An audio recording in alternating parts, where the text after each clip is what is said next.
Terima kasih pemirsa, Anda masih bersama kami Daman Saku yang mengangkat tema tentang makanan yang halalan toiban. Alhamdulillah tadi kita telah mendapatkan penjelasan dari guru kita dan insya Allah agar semakin jelas tentang konsepsi halalan toiban kita akan segera jawab pertanyaan-pertanyaan Anda. Pertanyaan pertama akan disampaikan oleh Bapak Yundis yang akan dijawab oleh Kiai Haji Sumarno Syafi'i. Silakan. Assalamualaikum warahmatullahi wabarakatuh. Tadi telah dijelaskan oleh Pak Ustadz Sepeni dan Ustadz Khalil tentang masalah makanan halal dan thayyibah. Itu makanan-makanan yang telah ditentukan oleh Allah sesuai dengan ketentuan seperti babi yang haram, darah, bangkai dan tidak. Yang kami tanyakan lebih luas dari itu, Pak. Indonesia ini masyarakat Islamnya mungkin 85%, Pak. Tapi sepengetahuan saya sampai hari ini yang digujang-gujangkan masalah sertifikat halal. Seingat saya, Pak, bahwa penghasil daging terbesar non muslim malah negara New Zealand. Kira-kira di mana letak salahnya, Pak? Itu demikian. Saya kira-kira beberapa waktu yang lalu pernah ke Malaysia, Pak, dengar ceramah profesor orang Indonesia tentang hasil atau produk halal, Pak. Oleh pemerintah Malaysia, Profesor Musud nggak boleh pulang sebentar ke Indonesia, dipinjam. Karena negara-negara Asia, negara lain minjem mereka untuk memberikan pendataan bagaimana menghasilkan produk yang halal, Pak. Itu bukan negara muslim, Pak. Yang saya tanyakan, di mana salahnya sih kita yang diributkan kok sertifikat yang kecil, padahal orang berlomba bagaimana menghasilkan produk yang halal. Demikian, Pak, terima kasih. Wassalamualaikum warahmatullahi wabarakatuh. Salam, silakan Kiai. Bismillahirrahmanirrahim. Terima kasih. Memang Ibu dan Bapak, permasalahan halal dan haram sesungguhnya buat kita umat Islam di Indonesia agak sedikit rumit. Walaupun Allah jelaskan al-halalu bayyinun wal haramu bayyinun wa bainahuma umurun mutasyabihat. Tapi kita harus sadar, orang menentukan halal itu bukan sekedar logonya. Apa artinya logo bisa dijual beli? Kan begitu. Oleh karena itu wajib kita tahu. Pertama, wajib kita tahu. Bagaimana cara kita tahunya? Dari awal produksinya umpama itu makanan kita harus tahu. Ketika kita tidak tahu produksinya, walaupun ada catatan, nah inilah tugasnya majelis ulama. Ya, dan tugasnya aparatur pemerintah yang berkaitan dengan itu. Kalau bagi kita adalah soal halalnya dulu. Kalau begitu jelas halalnya, baru kita berbicara thayyibannya. Sebab enggak semua yang halal juga thayyib. Artinya yang layak buat kita. Kayak tadi bilang orang udah umur sekian puluh tahun masih makan durian, durian itu halal. Tapi kalau udah umur 60 tahun makan durian yang udah banyak selnya pada kendor, insya Allah akan kedodoran, Pak. Nah, ya kan. Jadi Allah juga kan adil, Bu. Halalan thayyibah. Yang halal, yang baik, yang layak, yang tepat. Nah, setelah kita tahu yang halal yang bagaimana tadi, yang jelas produknya. Lalu pas saya nggak jelas produknya, bagaimana caranya ketika pada waktu nggak penyembelihannya, umpama kayak daging. Tadi Bapak tanyakan bagaimana, kita kan nggak menghasilkan produsen daging yang terbesar. Yang terbesar adalah Australia. Apakah pemotongannya benar, baca bismillah atau enggak? Ketika kita ragu dengan daging itu, begitu kita mau makan, fakra'u bismillah, baca bismillah.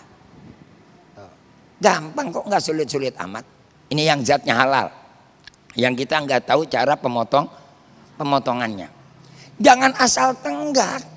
Kadang-kadang kan kita asal tenggak gitu ngeliat bistik enak, kita embat tuh makan.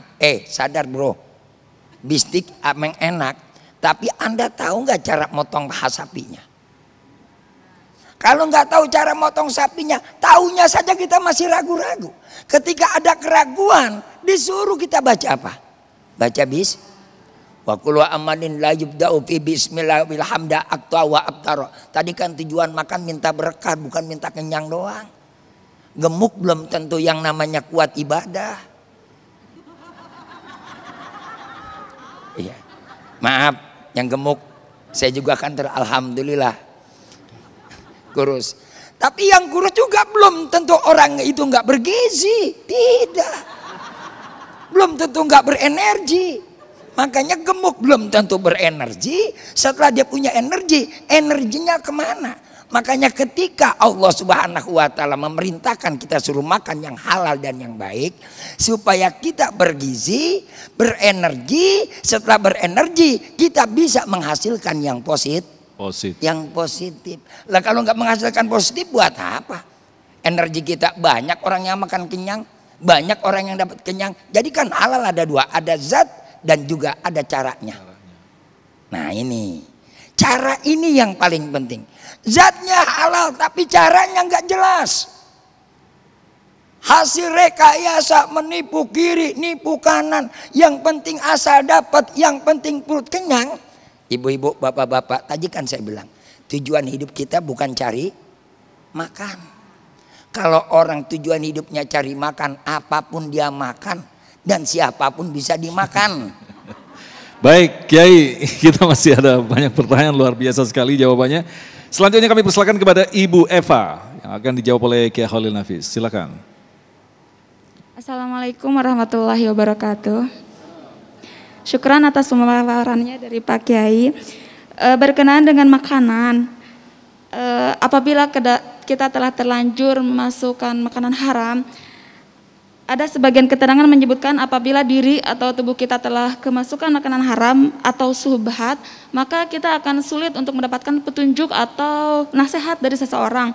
Yang lebih parah, apakah ibadah kita dapat diterima? Itu yang pertama.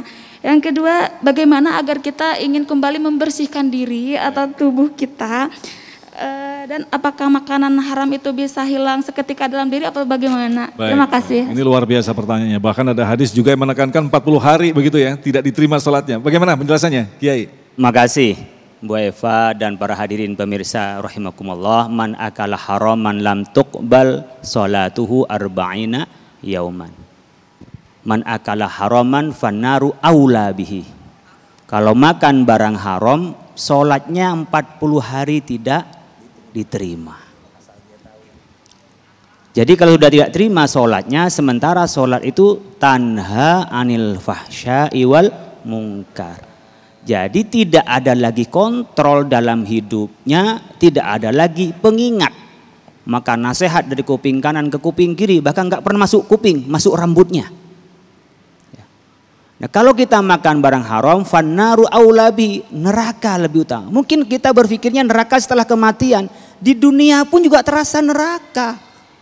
Ibu bapak ketika dulu dalam keadaan masih sederhana, saya nggak nyebut miskin, masih pas-pasan, ya, hidupnya masya Allah penuh kasih sayang suami istri, ya, perhatian, masya Allah, semua rajin ibadahnya. Pas suaminya kaya, pendapatannya banyak, ia nggak pulang-pulang sampai 3 kali lebaran. Karena banyak uang dia nggak pulang-pulang. Istrinya, perempuannya itu juga nggak pulang-pulang. Kenapa? Sosialita. Anaknya, naudzubillah, kena narkoba. Itu gimana rasanya barang haram uang yang banyak terasa di neraka. Jadi neraka itu tidak hanya pada setelah kematian, kita doa fid dunya hasanah wa fil akhirati hasanah. Makanya majelis ulama untuk himayatul ummah, untuk melindungi umat, agar umat ini kalau dikasih nasihat oleh Kiai Sumarno itu didengerin. Ibu bapak nggak bakalan bisa langsung meneliti siapa yang motong, bagaimana sapinya, bagaimana ayamnya. Maka MUI saat itu turun tangan dengan LP POM-nya langsung mengaudit di mana tempat potong sapi, dan itu sifatnya sukarela saja, bukan mandatori, bukan kewajiban. Nah sekarang diwajibkan karena kita butuh yang halal.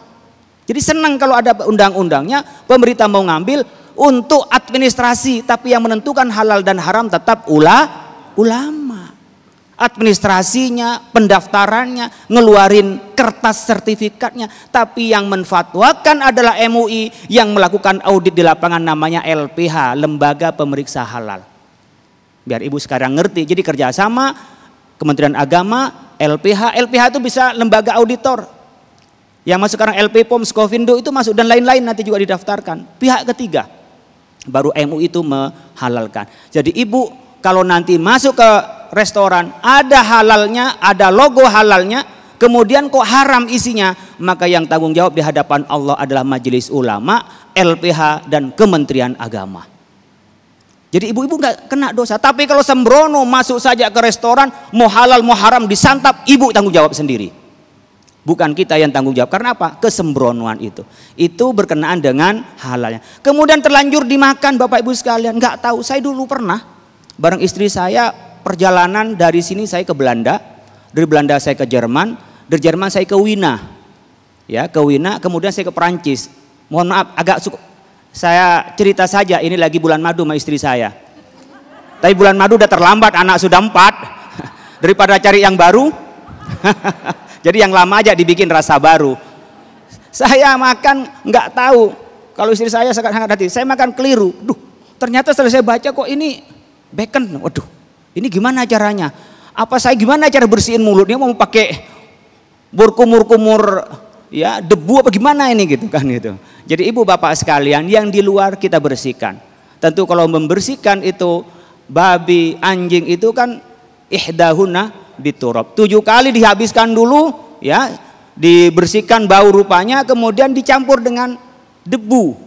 Salah satunya ada dari 7 kali, di salah satu dari 7 kali ada dengan debu. Kenapa bukan Mama Lemon? Ini dari hadis, ini namanya tauqifi. Ternyata setelah diteliti, bakteri itu bisa mati kalau pakai tanah. Jadi nggak bisa pakai sabun, apalagi Mama Lemon.